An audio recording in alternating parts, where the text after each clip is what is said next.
PTI रहनुमा senator आजम सवाती ने बिलावल को पैगाम दिया है कि सदर ममलकत को धमकियां देने से पहले मां के कातिलों को अपने घर में तलाश करके सजा दिलाओ। कहते हैं वो कौन लोग हैं जिन्होंने मुझ पर जुल्म किया। मुल्क का बच्चा बच्चा इन अदालतों से पूछता है कि इमरान खान पर हमला और अरशद शरीफ को किसने शहीद किया। आजम सवाती एक बार फिर बरस पड़े, आला अदलिया के सामने सवालात रख दिए। आजम सवाती कहते हैं सेनेट के अरकान कई दिनों से सुप्रीम कोर्ट के बाहर जमा होते हैं और उन ताकतवर लोगों से सवाल करते हैं जिन्होंने आइन, कानून, दीनी रिवायात तो क्या किसी अदालत की भी कोई परवाह नहीं की। हम और पूरी महकूम कौम ये सवाल कर रही है कि वो कौन लोग हैं।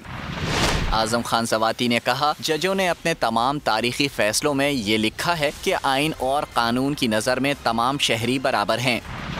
इमरान खान पर हमले में नामजद अफराद के खिलाफ कार्रवाई क्यों नहीं हो रही?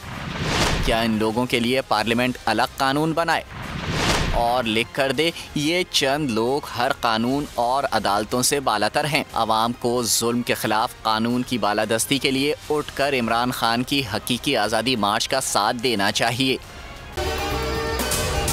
अगर आपको ये वीडियो पसंद आई तो हमारे चैनल को सब्सक्राइब करें और बेल आइकन पर क्लिक करें।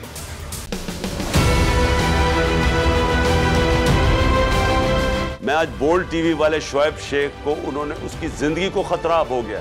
पहले उसको था अरशद शरीफ को, आज शोएब शेख का मुझे पैगाम आया, उसको धमकियां दे रहे हैं कि उसको मारेंगे। इस सिर्फ के बोल्ड टीवी हमें उठा रहा है। बोल्ड ने हमेशा हक और सदाकत का साथ दिया, सच के साथ खड़ा रहा।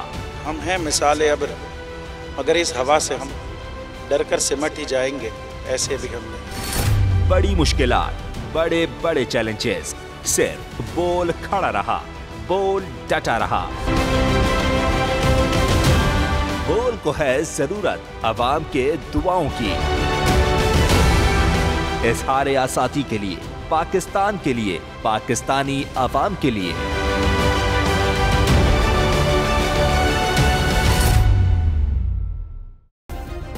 सब्सक्राइब करें और बेल दबाएं ताकि कोई खबर रह न जाए।